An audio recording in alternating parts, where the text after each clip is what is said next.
ओम नमो भगवते वासुदेवाय नमः। स्वागत है आप सभी का मेरे HS भारद्वाज यूट्यूब चैनल पर। वैशाख मास की कथा। प्राचीन समय में कश्मीर देश में देवव्रत नाम का एक ब्राह्मण रहता था। उसकी मालिनी नाम की एक पुत्री हुई। वह कन्या सतशील विद्वान ब्राह्मण को ब्याई गई। वह उसके साथ विवाह करके अपने साथ यवन देश ले गया। वह मालिनी अत्यंत दुष्टा थी। वह रूप यौवन वाली कभी भी अपने पति की प्रिय नहीं थी। वह निष्ठुर सदैव अपने पति से द्वेष रखती थी। अपने पति को वश में करने के लिए उसने दूसरी स्त्रियों से वशीकरण मंत्र पूछा। जिनके पतियों ने उनको त्याग दिया था, उन्होंने कहा, हमने तो अपने पति को वशीकरण औषधि से वश में कर लिया है, तू भी योगिनी के पास जा। वह तुमको दिव्य वशीकरण औषधि देगी, जिससे हमको विश्वास है तेरा पति अवश्य तेरे वश में हो जाएगा। उनकी कथानुसार वह योगिनी के मंदिर गई, जहाँ पर कुटी में 100 स्तंभ बने हुए थे। इस प्रकार उस मालिनी ने वहाँ पहुंचकर मन को क्षोभ करने वाले मंत्रों के लिए प्रार्थना की। फिर उसने जड़ी हुई स्वर्ण की अंगूठी उस योगिनी को भेंट की। योगिनी पति के अपमान से दुखित हृदय जानकर कहने लगी कि यह रक्षा चूर्ण तुझको देती हूँ। यह संपूर्ण प्राणियों को वश में करने वाला है। यह चूर्ण अपने पति को देकर उसकी कृपा की रक्षा करना, तेरा पति तेरे वश में हो जाएगा। तेरे बुरे चरित्र को देखकर भी तुझको कुछ ना कहेगा। वह उस चूर्ण को लेकर घर आई और संध्या समय दूध में मिलाकर अपने पति को पिला दिया। उस चूर्ण को पीने से उसको क्षय रोग हो गया और वह दिनों दिन क्षय होता चला गया तथा उसके शरीर पर घाव हो गए और उसमें कीड़े पड़ गए। जब उसके पति की ऐसी दशा हो गई तो वह इच्छा पूर्वक विचरने लगी। तब उसका पति पीड़ा के मारे त्राय त्राय पुकारने लगा और कहने लगा कि मैं तेरी शरण में हूँ, तू मेरी रक्षा कर। मैं कभी पर स्त्री की इच्छा नहीं करता, मेरी रक्षा कर। अपने पति की ऐसी दशा देखकर वह बहुत घबराई और सोचने लगी, यदि यह मर गया तो मैं सब श्रृंगार से विहीन हो जाऊंगी।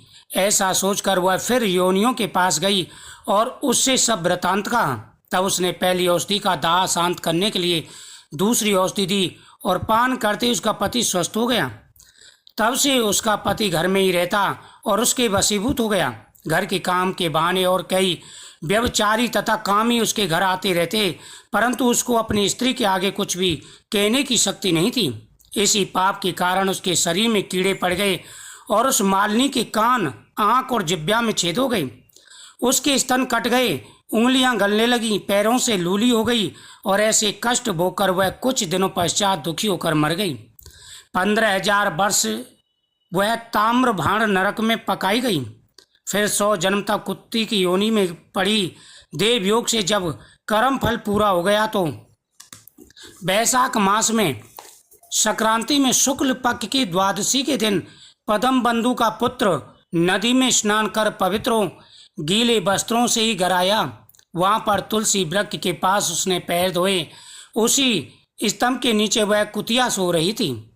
सूर्य उदय से पहले वह कुतिया उस चरण धोए हुए जल में लेट गई, जिससे उसके पाप तत्काल नष्ट हो गए और वह पूर्व जन्म के सब पाप कर्मों की याद आ गई।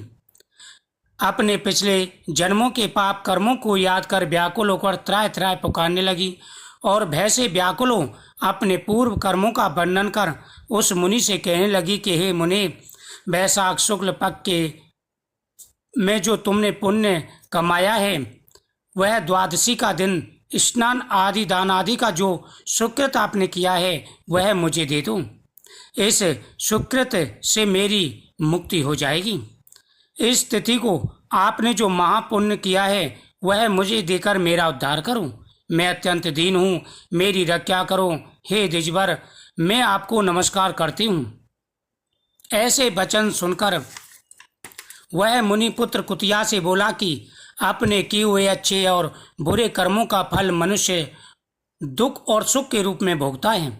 ऐसे वचन सुनकर कुतिया दुखी होकर ऊंचा मुंह करके जोर जोर से पुकारने लगी और उसके पिता पद्म बंधु से कहने लगी, मैं आपके द्वार पर पड़ी रहने वाली कुतिया हूँ, आपका झूठा टुकड़ा खाती रहती हूँ, आप मेरी रक्षा कीजिए। क्योंकि महात्मा गृहस्थियों को जो उनके द्वार पर उनकी शरण में पड़े हों उनका उद्धार करना परम कर्तव्य है। अतः आप मुझ मूर्खा का उद्धार करो। ऐसे कुतिया के वचन सुनकर प्रथम बंधु घर के बाहर आया और पूछने लगा कि क्या बात है। तब उसके पुत्र ने सब कथा वर्णन की। पुत्र के वचन सुनकर वे विस्मय के साथ कहने लगे, मेरा पुत्र होकर तूने ये क्या कहा? साधुओं को ऐसे वचन कहने उचित नहीं है। संपूर्ण प्राणी परोपकार के लिए ही है, अपनी आत्मा को सुख देने वाले पापी होते हैं। हे पुत्र, चंद्रमा, सूर्य, पवन, पृथ्वी, अग्नि, जल, चंदन, वृक्ष और महात्मा सभी परोपकार में लगे रहते हैं। दधीचि ऋषि ने दैत्यों को अति बलवान जानकर अपनी हड्डियां निकालकर देवताओं को दे दी। जब भूखे स्वयं ने कबूतर को पकड़ लिया तो राजा शिवी ने अपना मांस काटकर स्वयं को दिया। जीमूत नामी राजा ने गरुड़ के लिए अपने प्राण दे दिए।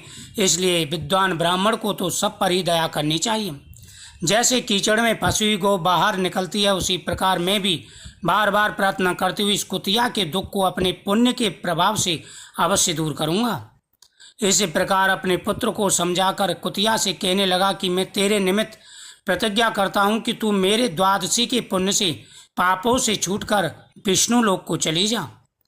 श्रुतदेव जी कहते हैं कि हे राजन, वह कुतिया अपने शरीर को त्याग कर दिव्य वस्त्र आभूषण पहन सूर्य के समान तेजस्वी सावित्री के समान हो ब्राह्मण से आज्ञा मांगकर चारों दिशाओं को प्रकाशित करती हुई स्वर्गलोक में जा पहुंची। वैशाख शुक्ल द्वादशी के प्रभाव से वह श्रेष्ठ अप्सरा बनी। जो व्यक्ति वैशाख मास में भगवान विष्णु का और शिव जी का पूजन करते हैं उनकी मनोकामना पूरी हो जाती है। जो इस कथा का श्रवण करते हैं उनके सभी पापों का नाश हो जाता है। प्रतिदिन शिवलिंग पर आप अभिषेक करें और गेहूं चावल के दाने चढ़ाएं, भगवान को नैवेद्य अर्पण करें। इससे भगवान प्रसन्न होकर के पुत्र धन प्राप्ति का आशीर्वाद देते हैं। प्रतिदिन भगवान कृष्ण के सामने कथाओं का श्रवण करें। ओम नमो भगवते वासुदेवाय नमः मंत्र का जाप करें। इससे मनोकामना पूरी हो जाती है। वैशाख के महीने में दान पुण्य करना चाहिए, पितरों का पूजन करना चाहिए, अतिथियों की सेवा करनी चाहिए। जो व्यक्ति भगवान के सामने केले का फल चढ़ा करके प्रतिदिन खाते हैं, कथा श्रवण के बाद में उनकी मनोकामना पूरी हो जाती है।